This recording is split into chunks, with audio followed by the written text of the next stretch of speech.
Boy Scouts out in Locust Grove. Heck, even met Billy's grandma round that area. She was a camp counselor at the time. Been married 42 happy years since then. Anyhow, in Oklahoma, there ain't much to do. You have fun by making fun. Always has been that way. So, Billy and I would do things outside. We would fish, hike, hunt. One day, while we were poached up on our lawn chairs, lakeside with our fishing poles in the canal, Billy turns to me and says, "Grandpa, tell me a story." "Ha, what kind of story we talking here, Billy? You want a story about girls? About your daddy?" "No, Grandpa, I want something scary or exciting to tell the troop. All the guys have these awesome stories and all I ever get to tell them about is the time I nabbed that whitetail last summer. As awesome as that might be for you and me, it doesn't hit with the guys. Give me something good for this summer to tell them. Please?" "Haha, alright Billy. You wanna hear the story about these Girl Scouts who were found dead when I was your age? Oh, wow. Darker than I expected, but yes. This'll get their attention. Lay it on me." I reached over into my red cooler and cracked open a wet can of PBR. I looked at Billy, who had curious eyes. "Here, just the one. Don't tell your daddy. And don't go telling him about this story neither. Last thing I need is an earful from Billy Sr. because you having nightmares, ya hear?" "Promise," he said, with a joyful smile. "So go ahead. Tell me about the Girl Scouts." "Well, Billy, it was the summer of '77. Out in Mays County, there was these 3 girls, about half your age, who was found dead at Camp Scott. Now Billy, they wasn't just dead. From what I heard, they was taken advantage of, if you catch my drift." Billy looked like a deer in the headlights, but nodded to acknowledge he understood. "Now they names were Lori, Michelle and Doris.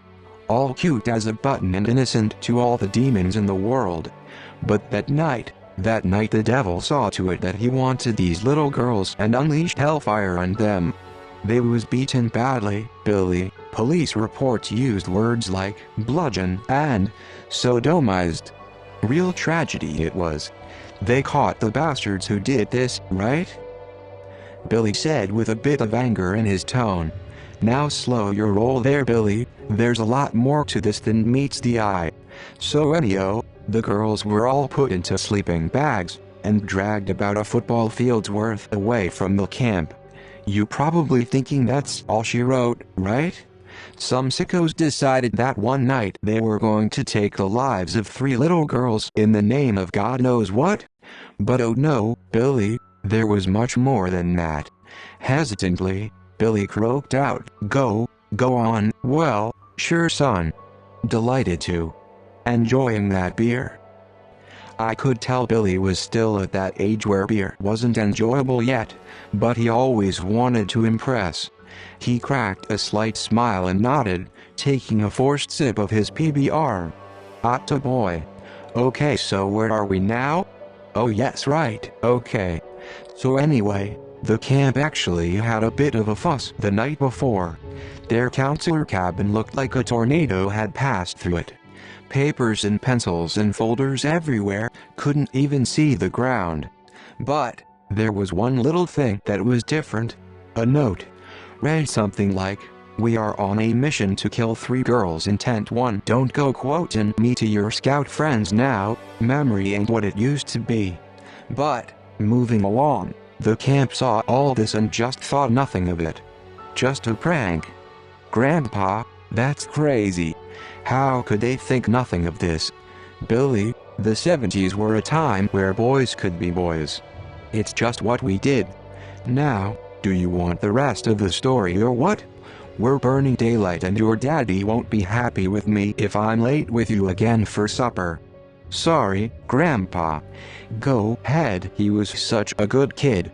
I rustled his hair and gave him a pat on the shoulder.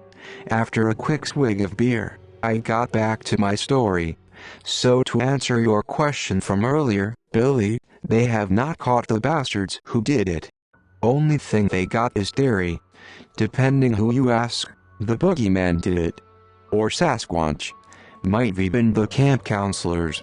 Only thing they did do was put the blame on this fella by the name of Gene Leroy Hart. He fit the profile. Escaped convict, in the clink for, taking advantage of two women. Both pregnant, no less.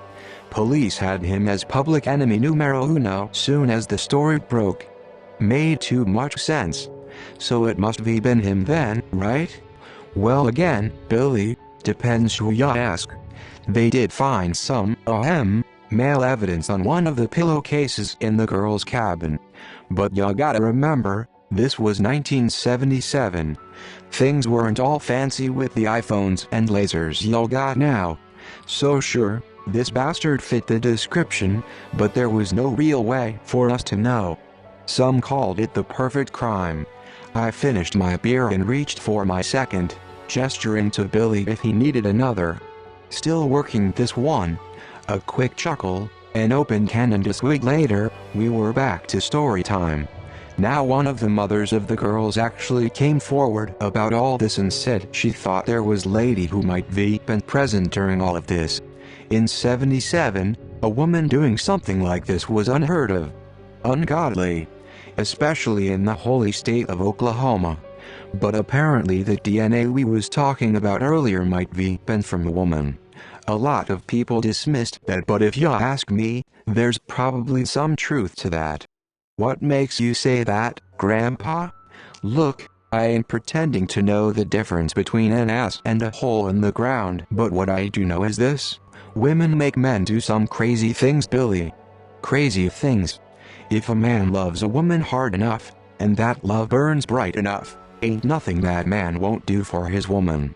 So a man meets a woman, and she decides she wants the man to kill 3 little girls? For what? Was that just her thing? What kind of woman and man would do such a thing? Ya see, Billy, that's the thing. We just don't know.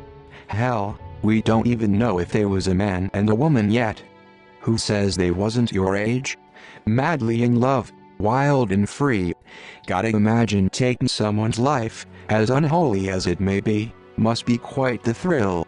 Could you imagine the adrenaline? So it was someone my age? Holy sh, hey. Watch yo mouth, Billy. Last thing I need is you cussing in front of your daddy. Geez, I'm sorry. Apology accepted, son, but Billy, like I've already said, we just don't know. Another part of the story said that it was 4 men that did this, none of them being that Gene Leroy Hart fella. This is wild story, Grandpa, but what, Billy? I don't know. I was hoping for something a little scarier. The movies out nowadays are sending kids home crying. Did you see IT? Chapter 2? I mean, come on. Oh, you want scary, Billy? Yes, Grandpa. That was the whole point of this. I took it on the chin, pounded the rest of my beer, and with a smirk on my face, I finished my story. Before all your cell phones and your iPads, you could hear the crickets going at it in the middle of the night. So, of course, people could hear what was going on when it was, let's say, 1:30 in the morning. Well, a counselor hears some moaning going on loud enough that it wakes her up. She checked around the tents, thought nothing of it, and went back to sleep. About a half hour passes, a camper gets a flashlight shined in her face. She wakes up, checks out the tent, ain't nothing there. Not her hour goes by, and the camper hears a little girl crying, broken out just loudly enough to hear, "Mama, Mama." At this point, I got Billy on the ropes now. There are certain sounds that were made for ears of the ungodly. The sounds that were heard that night, Billy, were as ungodly as they come. There was a pop that would shake a pastor to his core. Blood soaked everything in that tent. A sight that would make the wicked smile. Billy looked like he was going to be ill. Okay, you made your point, Grandpa. God, that story is going to be a hit this summer. Glad to hear, Billy. How about you finish that beer and we head home for supper? Billy chugged his beer, or should I say attempted, and we packed our stuff up, loaded up the truck and headed on home. We pulled into the driveway, which was empty to our surprise. We walked in to see my beautiful wife cooking supper, house smellin' of homemade chili. Did y'all have a nice time? Sure did. Don't tell Billy Sr., but I gave Billy Jr. here his first beer. Nearly made him puke his lunch out. Stop it, Grandpa. I got up chuckling, rubbed his hair and walked over to my wife to give her a kiss. Grandma, can I ask you something? Well, sure, hon. What's on your mind? How much would you say Grandpa loves you? Oh, Billy, there is nothing in this world I am more sure of than this simple fact that your grandpa's love burns bright for me. So bright that there is not one thing in this world he ain't doing for me. He can be rough around the edges, but you know, boys will be boys. Why do you ask, sweetie? Oh, you know, just curious, I guess. I'm gonna go wash up for supper. And not a second more, Billy stumbled a bit out of his chair and rushed his way up to his room. You'd think the boy was Forrest Gump for a second. Now what's all that fuss about? Nothing, my darling. I just told Billy a beautiful story about what a man would do for the woman he loves the most. She smiled, and I kissed her on the forehead. I went upstairs to see Billy. He was on his computer. You know, one of these days you're gonna have to. Billy swung around in his chair, sweat pouring down his face. Grandpa, didn't Grandma work at Girl Scout camp when she was my age? Oh yes, Billy, that's how we met. Remember? Summer of '77. Best time of my life. We were young, wild and crazy in love. I gotta tell ya though, your grandma? Quite the jealous type. I visited her this one time in July, all her little campers, and they was no older than 10 or so, were giving me googly eyes, laughing and chuckling and all. Your grandma ain't like that very much, and she didn't like the girls none too much neither. What camp, Grandpa? Oh, it was some small little thing out in Mays County. Called it Camp Scott. Long closed now.